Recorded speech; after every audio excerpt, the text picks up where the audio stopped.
So these types of questions can be fairly tedious, but the setup is that with this condition, we can figure out what the speed of the free stream is of the river.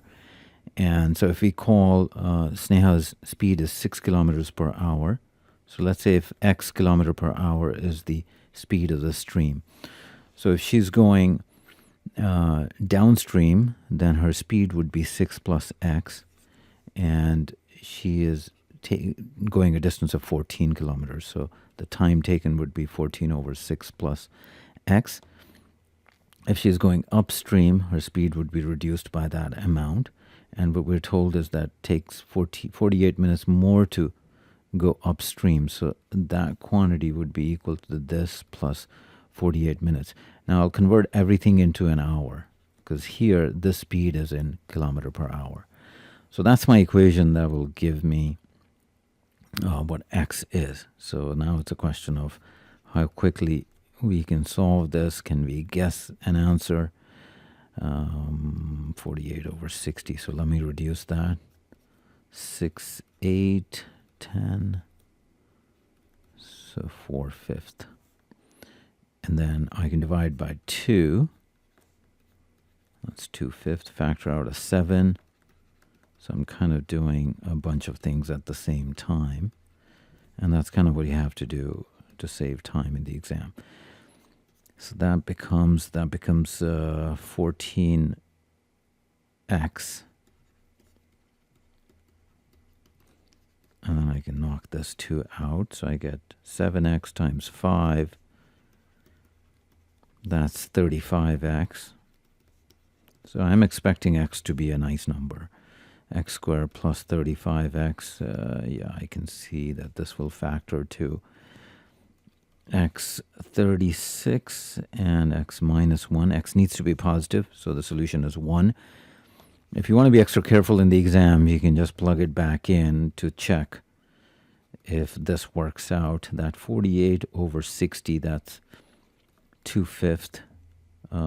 12 times, no, actually it's 4/5. Can't be making these kind of mistakes, and we're checking that. So that's 2 plus 4/5. That's indeed 5 times 2 is 10 plus 4.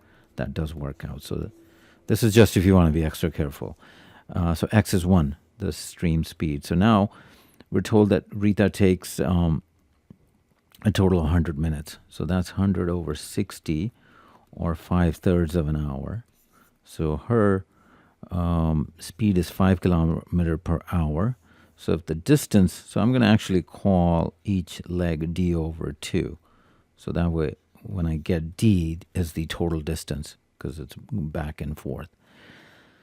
So it would be d over 2, her distance divided by the speed. So it would be 5 plus 1 if she's going downstream, and then 5 minus 1 if she's going upstream. And those 2 times are equal to 5/3. So that's our condition. If I factor d over 2, this is 10 over 6 times 4. And then maybe let me reduce this. 5, that knocks out. 3, 2. So yeah, it might seem kind of messy here. So that means d is 8. Note, I called each section d over 2. That way, when I get d, I get the complete answer. So the answer is 8. If you want to be extra careful at that point, you could check that the time would be 4.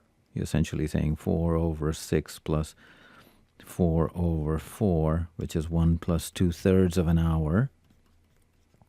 And 2/3 of an hour in minutes is 40 minutes. And then 1 hour is the 60 minutes. So it does work out to be 100 minutes. So, I mean, all that is extra work if you're feeling uncertain, but the answer is 8.